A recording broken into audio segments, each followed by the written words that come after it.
and welcome to Uplifting Impact's renewed podcast. We are so excited to be in season 2 of our podcast with some exciting changes. One of the most exciting things is that we are adding a co-host. So in addition to myself coming onto your airwaves every week, you're also going to have the amazing Justin Ponder, and he is here to introduce himself today and to just give a little bit more insight into why he's joining me on the podcast. So, hey, Justin. Hello. Hi, Deanna. Hello, everyone else out there. It's very nice to meet you all. So, Justin, I know a lot of our listeners already know you and already know how we're connected and already know a little bit about your background. But for those who don't, and this is their first introduction to you, do you mind giving us a little insight into the world of Justin Ponder? Sure. So, hello, everyone. Again, my name is Justin Ponder. I am the Chief Information Officer with Uplifting Impact. And in that capacity, I have the distinct honor of really helping people actualize themselves and create a more inclusive environment. So whether it's individual coaching or it's organizational training and consulting, I really am honored and excited to have the opportunity to help people realize the ways in which they can unleash the power of inclusion and also belonging, to create systems, to create environments, to create even mindsets where they allow people to show up and be their full selves in ways that advance the individuals, teams, and entire organizations. In addition to that, I'm a professor who teaches classes in the area of ethnic studies. And there I've had the distinct honor of teaching mostly 17 to 25-year-olds how to talk about race, class, gender, sexual orientation, disability status, and military status, all these big social identity categories that they've had an entire lifetime of teaching them not to talk about. So they come in with a lot of anger, a lot of frustration, anxiety, fear, confusion. And I see it as really, again, a distinct honor to be able to kind of guide them through that process and lead honest reflection, open conversation, and really be able to advance through that fear, to alleviate those fears and come to common ground and solutions. So those are really interesting things that kind of feed into each other, being a professor and then also Chief Information Officer. And last but not least, I'm your husband. You are! Yes. We are married. Just this past month, we celebrated 16 years. But we've been best friends since we were 10. And I think we've been doing some form of diversity, equity, and inclusion work ever since then. So that's absolutely right. So it's such an honor, Justin, to have you as my husband and also to have you now as the co-host of Uplifting Impact's podcast. Well, the honor is all mine. So we decided that we wanted to do this and to make this shift because one of the reasons why I started the podcast to begin with was because I was having all of these awesome conversations with individuals who are industry experts. And I thought, you know what, this is kind of selfish because I get to have these conversations with these awesome people and everybody else doesn't get to hear, right, all the things that I'm learning. So what is a way to bring other people into some of the learning that we get to have on a daily basis? But then we were thinking about it even further, and I don't get to have those conversations by myself. Justin's having those conversations and other people from our team are having those conversations. And so as we were thinking about what we might want to change, with the podcast and how we could serve better, one of the things we realized is that we should bring in some of the conversations Justin's having also with some of the industry experts. So we are just doubling the amount of knowledge we can help put out into the world. So that was the number one reason why we wanted to make sure that we brought Justin in as a co-host. But the other thing is because there are some really important things that we are learning in our work, like on a daily basis, as we get to work with our phenomenal clients. There are other learnings that we are coming to and things that we really want to share. And we know that this is the podcast, right? World is a way that many of the people that we serve, how they like to get their information. So the other thing we want to do a little bit differently this moving forward in the podcast is we'll continue to do those great interviews with industry experts, but there will be occasions where Justin and I get to come on and share some of those big learnings and talk about some of the key concepts that are happening in the diversity, equity, and inclusion world. So that is how the format is changing. What is not changing is that we are still going to give you high quality content. So don't worry, friends. This is definitely going to be an opportunity for you to keep coming back and to actually learn more about how you can infuse this idea of diversity, equity, and inclusion into your workplace. So anything else you want to add, Justin, about what you're excited about as you think about doing the podcast? I'm just really excited for the opportunity to continue to learn from other people and have these conversations and offer as many perspectives as possible so we can all get a little fuller picture of the truth and our understanding of our own world. So thank you very much for the opportunity, everyone out there, and I look forward to it. Awesome. And so one, quick thing that I think is important to note is that we also are hoping to have more of our audience voice right into these conversations. So a lot of the topics that we have, a lot of our guests are actually given to us by audience members, but we want to turn the volume up on where our audience is participating and how.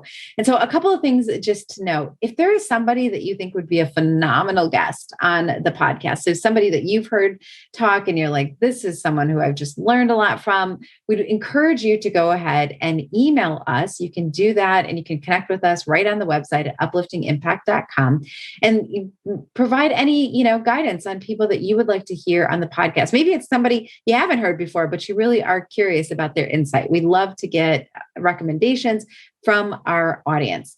The second thing is we'd love to hear your feedback. So as you're listening to some of the podcasts, if there's a question that you have or something really like pops out as an idea that you want to try and do, or you actually do one of the things that our amazing guests encourage people to do, we want to make sure that you also have a space to communicate that. So please feel free to also come onto upliftingimpact.com and share your comments. You can actually share your comments directly on any of the posts that we put up for the podcast. So a couple of cool ways to get you more involved in what you're doing. I mean, the last thing that I will share is that we're on LinkedIn. So make sure that if there's something that might be for some of you the easiest way because you're already there, just go ahead and send us a note about what you're thinking about and what we could do to make the podcast even more beneficial to you and the work that you're doing. So looking forward to including you more and hearing more from you. So the last thing I want to do, Justin, is kind of get a little bit more sense of some of the trends that you are seeing and some of the things that we might end up exploring actually on this podcast in the diversity, equity, and inclusion world. So if you were to think of just a handful of things that you think are some real trends you're seeing right now in this moment, what would those be? I think in some trends I'm seeing, and I think maybe they're not so much trends that are new as much as clarification. I think last summer, a lot of people began this kind of broader social justice journey.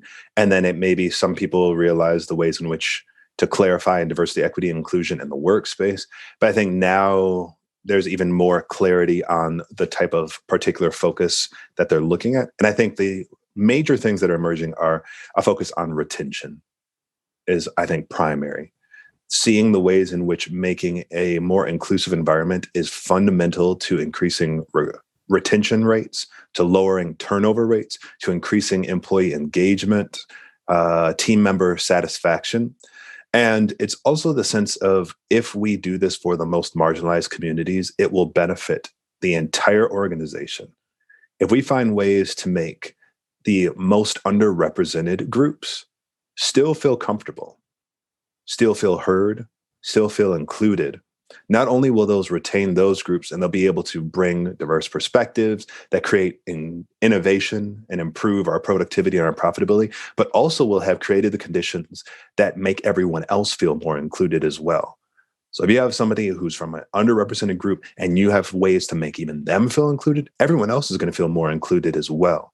So that is fundamental to, and also what we're seeing is more and more of our clients talking about the number one cost that's easily manageable, that they could do something about immediately, isn't necessarily in growth, isn't necessarily in increased market share, isn't necessarily in loss in revenue and marketing. It's turnover.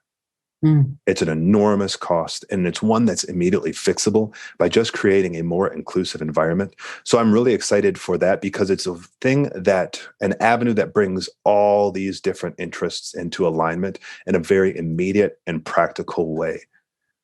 Lots of times people in the DEI sector, maybe critics say it's too broad, it's too fluffy, it's not quantifiable enough. It's much more about qualitative happiness and feelings and emotions.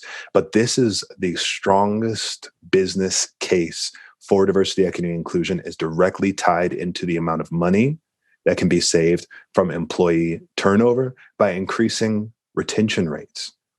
And think about the ways in which that benefits the qualitative state of life as well. How many people from underrepresented groups end up leaving because of the feeling excluded, because they don't feel like they belong, because they're cut out from the conversation, but simply having environments where they can feel their full selves and show up and do all the things and provide all the perspectives and experiences that make them unique. That's very exciting to me.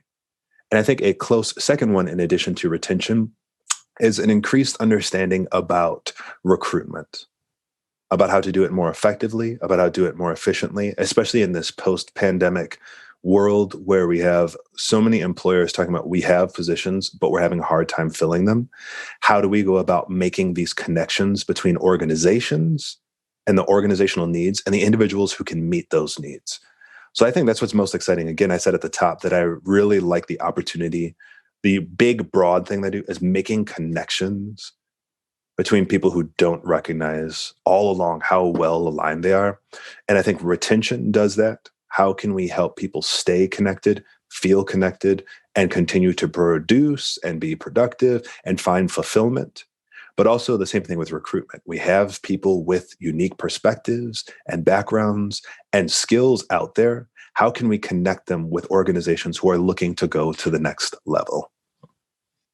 That is so helpful to hear, Justin, because I do think that those two areas are things that no matter what industry you're in, what business you're in, what sector you're in, people are almost always, right, recruiting and trying to figure out how they keep their people. So finding their people and keeping their people. And I think that when we understand that inclusion is so embedded in your ability to be able, and it's kind of a chicken and egg thing. Like, do we talk about retention first, or do we talk about recruitment first? And I think we typically try to let people talk about this idea of them simultaneously, because Right. we understand that if you don't have a good, you can recruit and get a really diverse group of people to come into the organization. But if you haven't done the retention work, if you haven't done the work around inclusion, they won't stay. Right. So then that's a lot of efforts, right, that go into getting somebody in the door, only to let that door become a revolving door where they walk in and walk right back out again. And that's not a good use of resources or a good use of efforts. And so this idea that, yeah, we have to really talk about these things together, because we want to make sure that if we are recruiting from a diverse group of candidates, that when they get to the organization, the organization is also well suited to embrace them. So yes. And I like to think about them as the two pillars that hold up everything else. They're obviously on opposite poles, recruitment, but then also you have to retain. And then the retainment helps with the recruitment, which helps with retention, and back and forth. And then you think about the ways in which it envelops everything else in diversity, equity, inclusion, everything from mentoring to sponsorships, to advancement, to promotion, to promotional reviews, to performance reviews, to onboarding, to the hiring process, to resume reviews, to messaging. All those things tie together, and they all need recruitment and retention. Those kind of serve as the two pillars by which everything else kind of folds in. So that's why I'm excited about seeing those, again, not necessarily as new trends, but as what team leaders and team members are beginning to understand and develop clarity around these being maybe some of the two most essential parts of diversity, equity, and inclusion. So it's exciting to see that. And then also to help people channel their efforts and focus their efforts in those areas that are easily quantifiable in ways that satisfy people on the higher levels, but they also produce results that are very tangible, but they fold in and require all these other qualitative elements that people look for in a healthy environment. So yeah, it's very exciting to see this clarity happening. absolutely. And I think one of the things that's cool is when we have our clients understand that most of them are actually not that far away from being able to do this work. It's just like a little bit of, I like to make that noise, like it's like a little click, right? We just got to click to the right a little bit, a click to the left a little bit, and help you kind of get into the right spot to be able to do the work. And it's just reframing, and oftentimes like what we already state as our values, what we already state as our priorities, but positioning it in a way that allows for us to do this recruiting and retention work more aligned with our diversity, equity, and inclusion goals and objectives, right? Absolutely. And we talk about it in terms of like, it's not a complete spinal transplant that can be traumatic and difficult and require a lot of recovery. For most organizations, it's just chiropractic work where all the vertebrae are in alignment. There's something slightly off and just a little, like you said, a little, and then all of a sudden everything kind of falls into place. And think about all the pain that is alleviated, all the pinched nerves that all of a sudden run and flow freely. And it's exciting too, because I think so many of our clients that we talk to are intimidated by the diversity, equity, and inclusion work, whether it's the leaders of large organizations or advocates who are starting out on their own and they're like maybe entry-level team members. They have in their mind this complete overhaul, but making those huge, drastic changes and accomplishing these huge goals very often start with very small, easy to do things. And a phrase we often like to say is feeding two birds from one fountain. Thinking about what you're already doing, what you're already good at, the practices that you already have to do, and simply tweaking them or giving that little, like you said, and all of a sudden, everything else can fall in line through retention and recruitment. And then all of a sudden, you have a much more diverse, equitable, and inclusive environment through these manageable and attainable changes.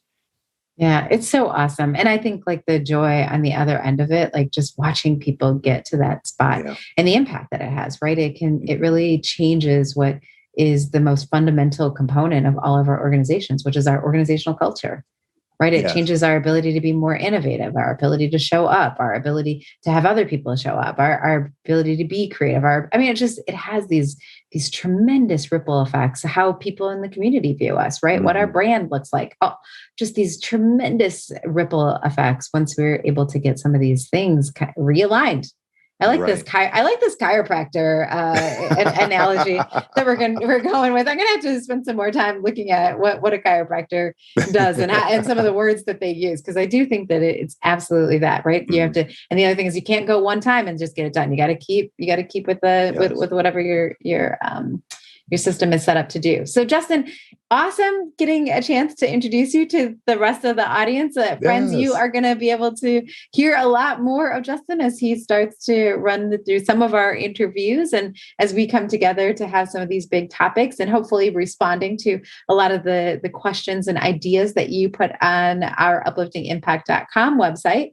But one big thing that I definitely want to make sure that we get to highlight before we end our show today is our upcoming How to Be an Ally Summit. Yay! So we're going to be doing our virtual summit. This is going to be our third virtual summit. It is a three-day event where we provide a safe space and tools for passionate leaders and change makers to learn action-oriented techniques for creating a community that prepares them to do all the work we just talked about, especially around these ideas of bringing more diversity, equity, and inclusion into their practice. So we've had a lot of leaders come through this. It has been a phenomenal experience. So much fun. So much fun. I feel like I have learned so much. Like I know we do a lot of teaching, but there's also a lot of learning because it's an amazing community of people that gather for this summit. It's like camp. It is. It's like maybe we should have called it that. Go back and meet all my friends again. Yeah, we should call it diversity or how to be an ally camp. That's kind of a cool idea. I'll bring the s'mores. That's it, right. So it's October 4th through the 6th. We actually have tickets available right now. The early bird tickets are limited in quantity, and actually the pricing will change July 31st. So if you're hearing this, go and you don't have your tickets already, you don't have tickets for your team yet, make sure that you go ahead to the website, click on the summit page, and you can get all the information that you need there, all the information about what we do and how much fun we have over the 3 days, but also all the amazing things we learn as we go through that process. So Justin, congratulations on your first podcast. Woo! Thank you very much, everybody. And thanks so much for being here. If you're looking to connect with Justin and I, you can do that by going to LinkedIn. Please go ahead and connect with us. We put a lot of great information out, not just the podcast, but also a weekly newsletter and lots of articles and just a lot of great resources as you continue to build your diversity, equity, and inclusion practice. So we just want to say on behalf of myself and now, me too, Justin Ponder. Hi. Thank you so much for listening to the Uplifting Impact podcast. Please go out and share it with a friend, tell your coworkers, because we believe that the more people who have these skills in diversity, equity, and inclusion, the better our world will be. So we'll see you on the next episode. Bye. Bye.